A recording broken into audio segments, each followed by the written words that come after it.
दोस्तों, सच्चे दिल से कमेंट बॉक्स में लिखें गोवर्धन की हार्दिक शुभकामनाएं। राधे राधे, जय श्री कृष्ण। आज का विषय बहुत ही सुंदर और खास है। आज मैं आपको गोवर्धन पूजा से जुड़ी पूरी जानकारी बताने जा रहा हूं। इस वीडियो में आप जानेंगे कि गोवर्धन पूजा के दिन गौ माता को क्या खिलाने से अचानक धन की प्राप्ति होती है और इसके पीछे का धार्मिक कारण क्या है। तो कम से कम 8 से 10 मिनट का अपना कीमती समय जरूर दें, क्योंकि इसके बाद आपको पूरी समझ मिल जाएगी कि गोवर्धन पूजा क्यों करनी चाहिए और इस दिन गौ माता को अंकुर खिलाना इतना शुभ क्यों माना जाता है। वीडियो को अंत तक ध्यान से देखें और ज्ञानवर्धक टेल्स चैनल के साथ जुड़े रहें, क्योंकि आपको यहाँ पूरी जानकारी मिलेगी। दोस्तों, गोवर्धन पूजा कार्तिक माह के शुक्ल पक्ष की प्रतिपदा तिथि को मनाई जाती है, जिसे कार्तिक शुक्ल प्रतिपदा भी कहा जाता है। अब जानते हैं इस वर्ष का शुभ मुहूर्त।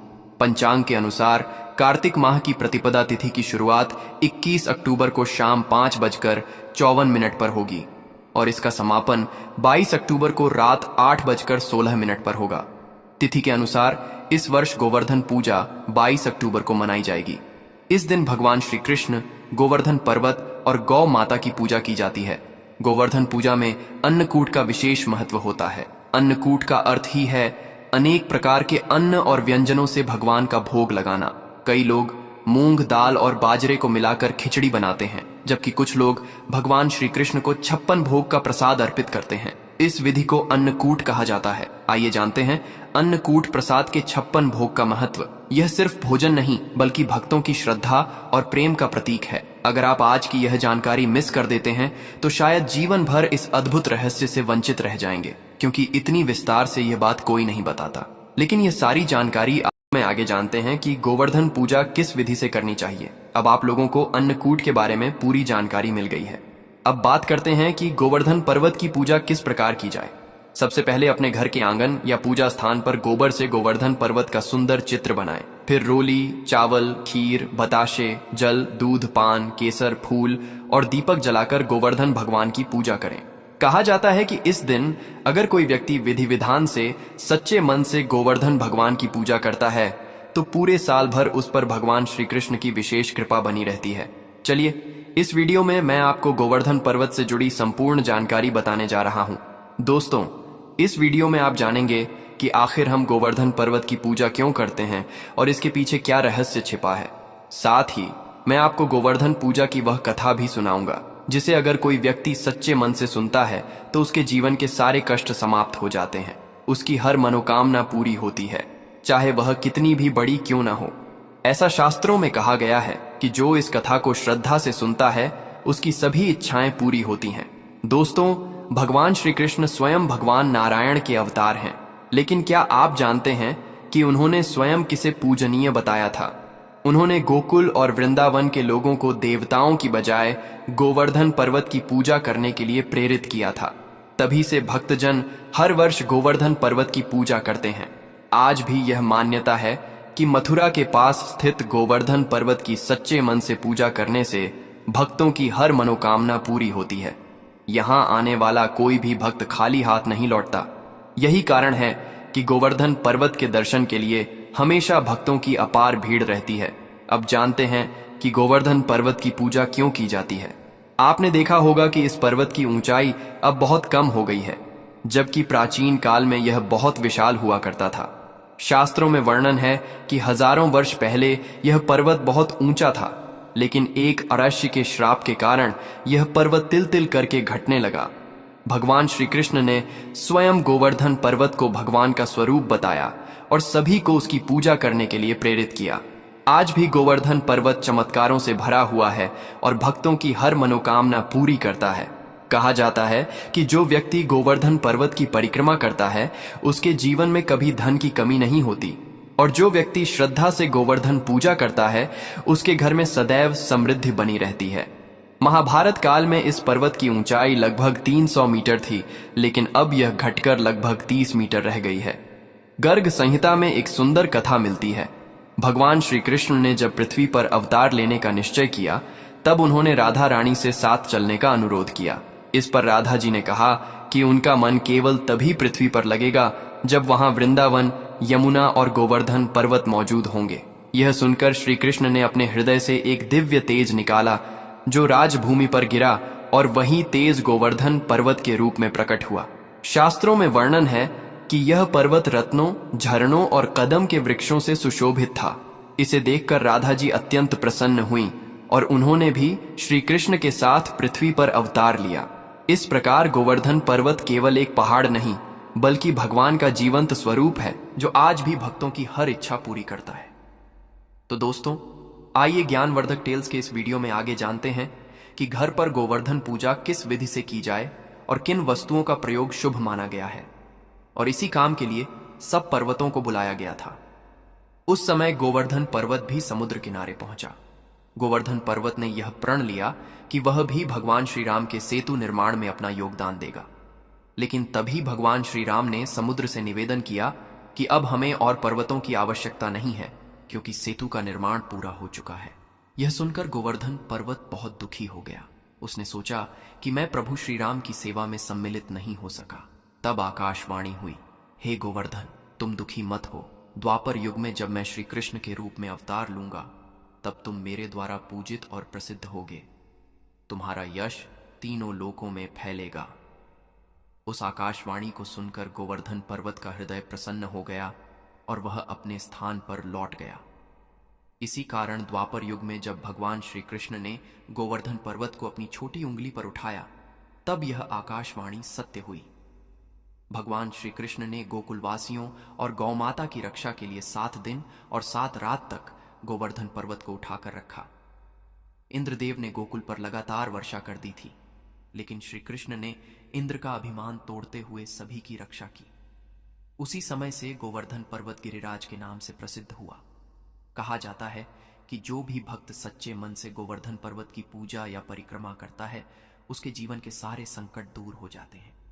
गोवर्धन पूजा के दिन अन्नकूट का आयोजन किया जाता है, जिसमें 84 प्रकार के व्यंजन बनाकर भगवान श्री कृष्ण को अर्पित किए जाते हैं। अन्नकूट का अर्थ होता है अन्न का ढेर। इस दिन लोग अपने घरों या मंदिरों में गोबर से गोवर्धन पर्वत का स्वरूप बनाते हैं और उसके चारों ओर दीपक जलाकर परिक्रमा करते हैं। महिलाएं मंगल गीत गाती हैं और अपने परिवार की सुख समृद्धि की कामना करती हैं। गोवर्धन पर्वत की परिक्रमा का विशेष महत्व बताया गया है।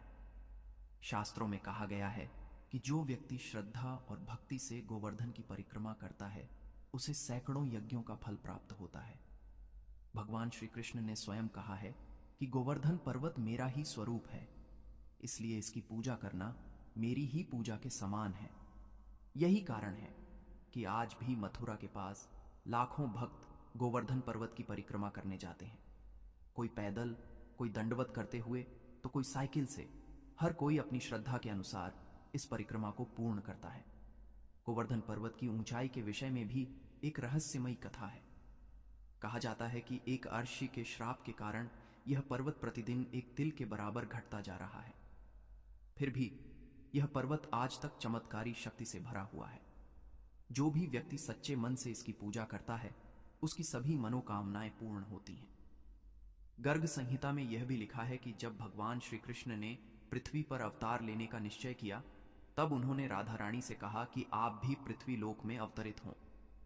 राधा रानी ने कहा कि मेरा मन तभी लगेगा जब वृंदावन, यमुना और गोवर्धन पर्वत मेरे साथ हों।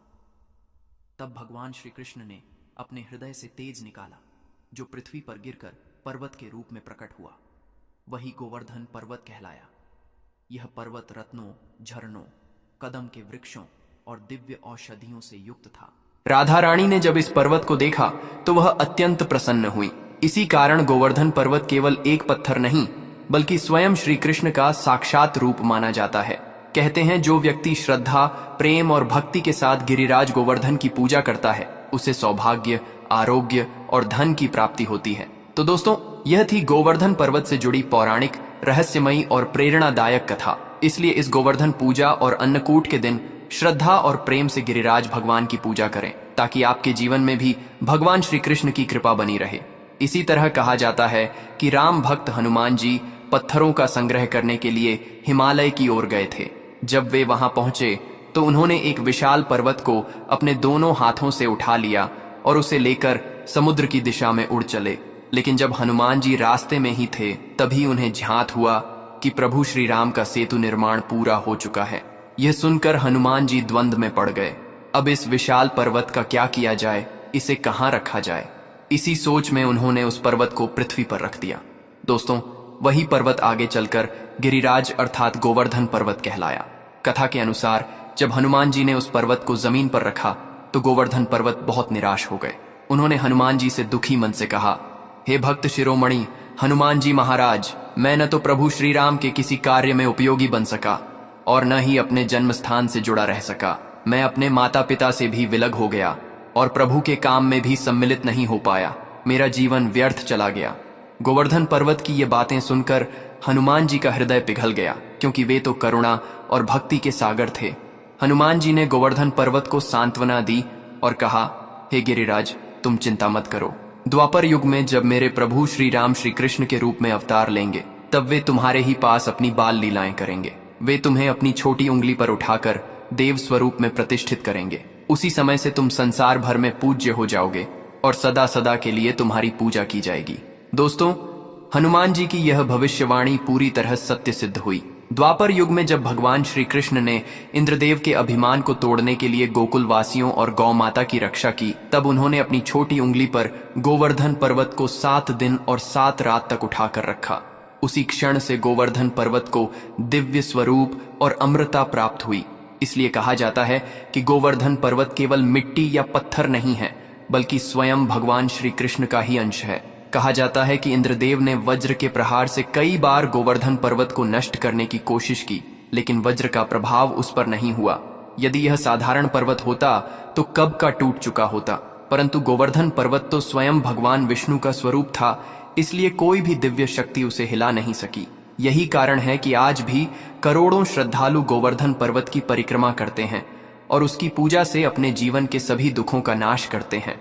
शास्त्रों में कहा गया है कि जो भी व्यक्ति सच्चे मन से इस कथा को सुनता है या अपने घर में गोबर से गोवर्धन पर्वत बनाकर उसकी पूजा करता है, गाय को अन्नकूट खिलाता है, उसके जीवन की सभी मनोकामनाएं पूरी होती हैं। उस व्यक्ति पर सदैव भगवान श्री कृष्ण की कृपा बनी रहती है। दोस्तों, इसीलिए गोवर्धन को केवल पर्वत नहीं बल्कि धन कहा गया है। ऐसा धन जो सोना, चांदी, हीरा या मोती से भी बढ़कर है। गोवर्धन पर्वत वह सच्चा धन है जो हमें भक्ति, समृद्धि और सुख देता है। इस पर्वत की पूजा करने वाला व्यक्ति जीवन में कभी अभाव नहीं देखता।